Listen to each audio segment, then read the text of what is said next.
नमस्कार, इन खबर में आपका स्वागत है। इलेक्शन का प्रोसेस और ईवीएम को ले जाना और ले आना और वोटिंग इतना फुल प्रूफ है और हर कदम पे जो उम्मीदवार हैं उनके कार्यकर्ताओं की, एजेंट की इतनी हिस्सेदारी है कि उसमें जो है कहीं पे भी गड़बड़ी होना असंभव है।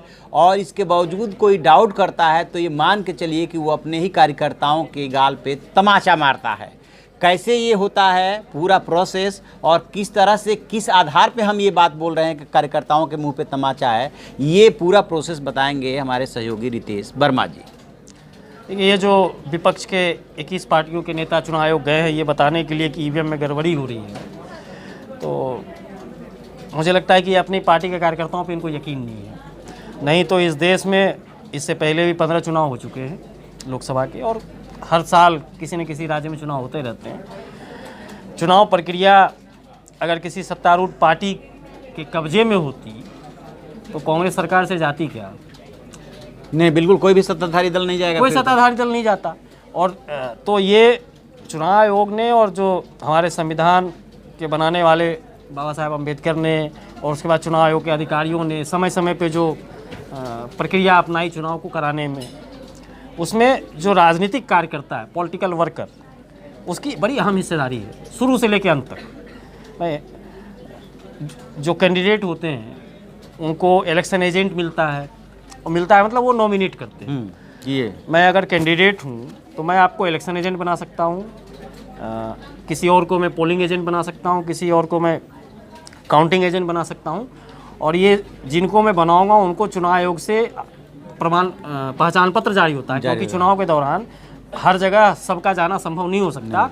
तो जिसको जो प्रमाण पत्र मिलता है उसके मुताबिक वो जा सकता है। अगर किसी को काउंटिंग एजेंट का प्रमाण पत्र मिला है तो वो आदमी काउंटिंग के एरिया में, स्ट्रॉन्ग रूम के एरिया तक जा सकता है। जिसको स्ट्रॉन्ग रूम का प्रभारी बनाया गया है पार्टी प्रत्याशी की तरफ, वो स्ट्रॉन्ग रूम में जाएगा। हम अगर ये कह रहे हैं, अभी आप देखिए ये जो ईवीएम के मूवमेंट पे जो भी हंगामा हुआ उसमें ममता बनर्जी और प्रियंका गांधी ने क्या कहा, आपने गौर किया? उन्होंने ये नहीं कहा कि ईवीएम में गड़बड़ी हो रही है। उन्होंने कहा कि एग्जिट पोल की आड़ में माहौल बना के ईवीएम से बदमाशी करने की कोशिश चल रही है, ईवीएम बदलने की कोशिश चल रही है। कार्यकर्ता स्ट्रॉन्ग रूम के बाहर डटे रहे, मतलब स्ट्रॉन्ग रूम मतलब उनके पास हथियार हैं कार्यकर्ता, वो जान रही हैं कि कार्यकर्ता यदि डटे रहेंगे तो कोई गड़बड़ी नहीं कर सकता। हाँ, अगर कोई पार्टी ये कहती है कि ईवीएम से काउंटिंग में कोई गड़बड़ी हुई तो इसका मतलब वो अपने कार्यकर्ता को उसके ईमानदारी पे शक कर रही है। अब वो कैसे करिए, आप इसको ऐसे समझिए, जो स्ट्रॉन्ग रूम है जहाँ से ईवीएम पोलिंग बूथ पे जाता है, उस स्ट्रॉन्ग रूम से जब ईवीएम निकलता है उस समय भी जो कैंडिडेट्स हैं उनके एजेंट मौजूद होते हैं, उनके सामने वो निकलता है। और हर ईवीएम का एक यूनिक नंबर है।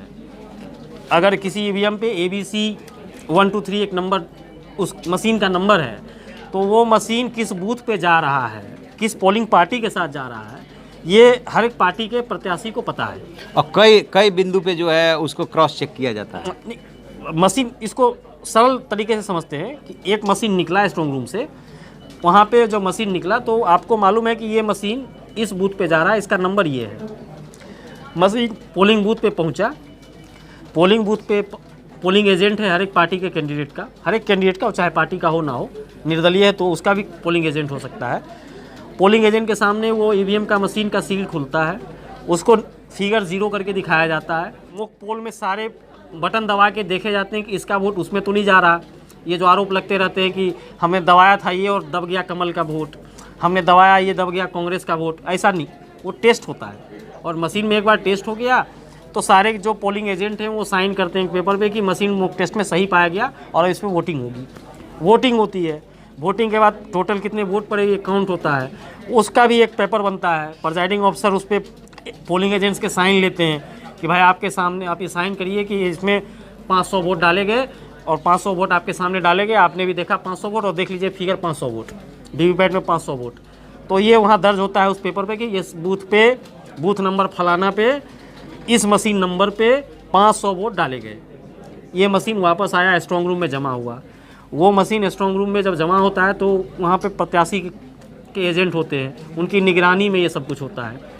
और स्ट्रॉन्ग रूम में जब सारे मशीन रख दिए जाते हैं तो उस पर ताला लगता है, उस ताले के ऊपर प्रत्याशियों के एजेंट के ताले लगते हैं, सील लगता है। ताले के ऊपर ताला, ताले के ऊपर ताला सील लगता है, वो अलकतरा चारकोल का सील आता है, उस पर वो लोग अपना अपना अलग अलग तरह का सील लाते हैं। कोई अपनी पार्टी का सिंबल ही बना के ले आता है और वो लगा देता है कि अगर कोई इसके साथ छेड़छाड़ करेगा तो हमको पता चल जाएगा कि ये सील तोड़ा गया है, क्योंकि हमने तो ऐसा नहीं लगाया था।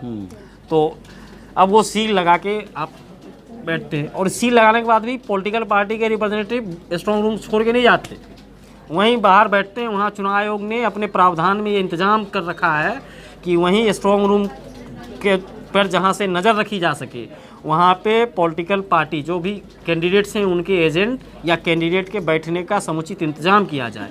छाएदार। अब फिर रात में कैसे होगा? और रात में भी वहीं बैठेंगे, मतलब सोने होने की व्यवस्था है? सब सोने का व्यवस्था, शिफ्ट में बैठेंगे। ओके, शिफ्ट में बैठेंगे, 8 घंटा ये बैठेगा, कोई 8 घंटा वो बैठेगा, वहाँ उनके बैठने का इंतजाम होगा। और चूँकि वहाँ पुलिस फोर्सेज भी है ना, वो पुलिस जो स्ट्रॉन्ग रूम है उसकी सुरक्षा में पुलिस वाले लगे हुए हैं। फर्स्ट लेयर जो सिक्योरिटी का है वो पारामिलिट्री फोर्सेज के हाथ में है, जो CAPF हैं, CRPF वाले, CISF वाले, ये सब। और जो सेकेंड लेयर सिक्योरिटी वो स्टेट फोर्स के पास है, जो आप एंट्री गेट पे, अगर स्ट्रॉन्ग रूम मान लीजिए किसी कॉलेज में है तो उसके गेट पे आपको बिहार पुलिस के, उत्तर प्रदेश पुलिस के, मध्य प्रदेश पुलिस के सिपाही मिल जाएंगे। लेकिन जब आप स्ट्रॉन्ग रूम के पास जाएंगे तो वहाँ आपको CRPF, CISF, BSF के जवान मिलेंगे। तो ये इंटरनल जो बिल्कुल फर्स्ट राउंड की सिक्योरिटी है, आपको वहाँ तक पहुँचा देता है। वहाँ से आप नज़र रखते हैं, CCTV लगे होते हैं, वीडियोग्राफी हो रही होती है। और जिस दिन काउंटिंग है उस दिन फिर वो सील आपके सामने खोला जाता है। आपके मतलब पॉलिटिकल पार्टी के जो भी वर्कर हैं, जो बूथ पे सील लगा था जी, वो सील लगा हुआ है ना, वो लगा हुआ है। अब वही अब जब खोला जाता है उस पे आपका भी सील लगा हुआ, मतलब कैंडिडेट का बूथ पे तो EVM में सील लगा। हाँ, एक कमरे में तो 500 EVM होंगे, 200 EVM होंगे। उस EVM को जिस कमरे में बंद किया गया उस पे सील लगा, उसके ऊपर आपने सील लगाया। तो वो सील अब तब खुलेगा जिस दिन काउंटिंग होगी। उस काउंटिंग के दिन आपको सुबह सुबह बुलाया जाता है सारी पार्टी के कैंडिडेट्स को। सारे कैंडिडेट के एजेंट वहाँ पहुँचते हैं, कैंडिडेट पहुँचते हैं जो भी जाना चाहते हैं वहाँ, और उनके सामने फिर वो सील खोला जाता है स्ट्रॉन्ग रूम का। और फिर उससे बूथ वाइज विधानसभा, अगर एक लोकसभा के अंदर 5 विधानसभा हैं तो 5 विधानसभा के लिए 14 टेबल बनेंगे, एक साथ 70 टेबल बनेंगे, एक विधानसभा का 14 टेबल। और उस विधानसभा का जो स्ट्रॉन्ग रूम है वो भी विधानसभा वार बनाया जाता है, मतलब एक स्ट्रॉन्ग रूम में जो EVM रखा जाता है वो विधानसभा वार। तो अगर एक लोकसभा के अंदर 5 विधानसभा हैं तो 5 विधानसभा के 14 मशीन, और वो उसका सीरियल नंबर होता है बूथ का, बूथ नंबर ये 1 2 3 4 5 हर विधानसभा का ऐसे बना होता है। तो वो वहाँ से 1 से 14 नंबर बूथ का वोट EVM उठा के टेबल पे लाया जाएगा, काउंटिंग टेबल पे, और उस विधानसभा के 14 टेबल पे वो डाल दिया जाएगा, एक एक मशीन। हर टेबल पे हर एक कैंडिडेट के काउंटिंग एजेंट मौजूद हैं, उनके सामने फिर वो सील खुलेगा, उनके सामने वो बताया जाएगा कि ये देखिए ये इस EVM का ये मशीन नंबर है, आप देख लीजिए। और जो काउंटिंग एजेंट है उसको भी उसकी पार्टी ने ये लिस्ट दे रखा है पोलिंग एजेंट से मंगवा के कि इस बूथ से इस नंबर की मशीन आई थी और इस मशीन में इतना वोट पड़ा था। तो ये काउंटिंग एजेंट उसको मैच करेगा कि ये मशीन जो है इस बूथ की ये वही मशीन नंबर है या नहीं है। एक इसमें 500 वोट पड़ा था, वहाँ पे ये रिपोर्ट है, तो इसमें क्या 500 ही वोट है। इस दो चीज़ का मिलान करने में अगर कोई गड़बड़ी पाई जाएगी तो वो आपत्ति करेगा और उस आपत्ति का निराकरण करना पड़ेगा तार्किक तरीके से, तभी मतगणना हो पाएगी, नहीं तो रोक दिया जाता है। नहीं तो मतगणना रोक दी जाती है। और अगर कोई गड़बड़ी नहीं है तो मतगणना होती है, फिर उसको आप एक मशीन एक राउंड में 14 की गिनती हो गई, फिर ये 14 मशीन जब जाएंगे तो रिटर्निंग ऑफिसर के पास जाके वो काउंट कराया जाता है कि हमारे इस टेबल पे, टेबल नंबर 1 पे इस पार्टी को इतना, इस पार्टी को इतना, इस पार्टी को इतना, टेबल नंबर 2 पे इस पार्टी को इतना। और वो जो एक विधानसभा के 14 टेबल हैं, उन 14 टेबल का जब फिगर आ जाता है तो उसकी घोषणा की जाती है माइक पे, और वो स्क्रीन पे सब दिख रहा होता है। वहाँ पे आजकल तो बहुत तरह के स्क्रीन आ गए, इलेक्ट्रॉनिक गैजेट्स आ गए हैं, तो काउंटिंग के सारे फिगर्स जो है वहाँ हॉल में भी दिख रहे होते हैं। तो वो बताता है कि पहले राउंड की गिनती में इस विधानसभा से ये आगे लीड है या पीछे हैं। तो अगर आप अगर आप ये कहते हैं कि EVM से काउंटिंग में गड़बड़ी हुई, तो या तो आपका राजनीतिक कार्यकर्ता पे यकीन नहीं है, उसकी ईमानदारी पे आपको भरोसा नहीं है, या आप मानते हैं कि वो बेईमान है। ये तभी हो सकता है, ऐसा नहीं है कि नहीं हो सकता। EVM से काउंटिंग में गड़बड़ी हो सकती है, लेकिन इसकी शर्त ये है कि एक पार्टी के प्रत्याशी के एजेंट के सामने बाकी के एजेंट भाग जाएं या उसके पक्ष में सरेंडर कर जाएं, उससे पैसा लेके मिल जाए, उससे डर के मिल जाए, जो भी हो जाए, कि कोई आपत्ति ना उठाए।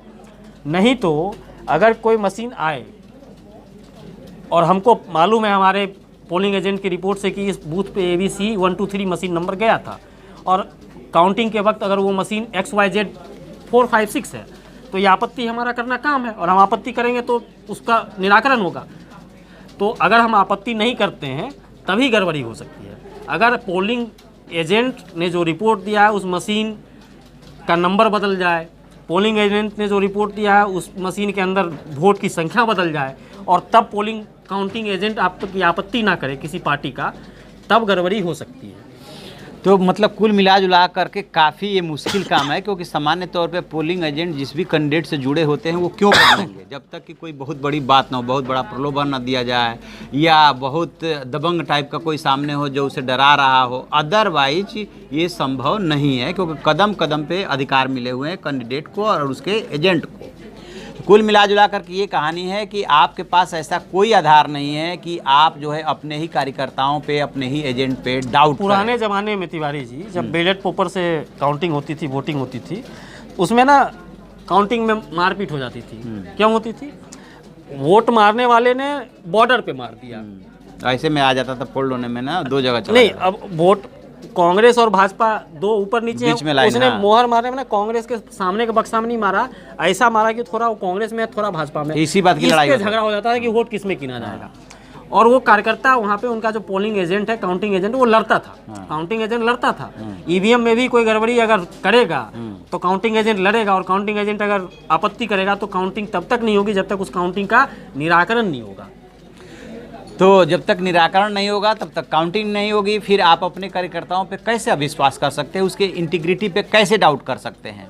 राजनीतिक बातें अलग है, राजनीतिक बयानबाजी बेशक आप कीजिए, लेकिन इसमें आपको डाउट करने का कोई फिलहाल आधार नहीं है। और इसका ईवीएम हैकिंग से कोई संबंध नहीं। और इसका ईवीएम हैकिंग से भी कोई संबंध नहीं, क्योंकि पहले ही जितने भी वीडियो बनाए उसमें बता चुके हैं कि ईवीएम हैकिंग एक अलग चीज़ है और ये जो पूरा प्रोसेस है ईवीएम को निकालने से लेकर के और मतगणना तक, वो काफ़ी हद तक फुल प्रूफ है और उसमें कैंडिडेट को और कैंडिडेट के एजेंट को पैरेलल राइट मिला हुआ है, उसका पैरेलल सील लग रहा है, इसलिए इसमें गुंजाइश न के बराबर है। तो फिर आप ऐसी खबरों के लिए देखते रहिए हमारा डिजिटल चैनल इन खबर। उसे लाइक कीजिए, शेयर कीजिए और कमेंट बॉक्स में जाके कमेंट जरूर करें। Thank you. इन खबर चैनल को सब्सक्राइब करें और बेल आइकन दबाना ना भूलें।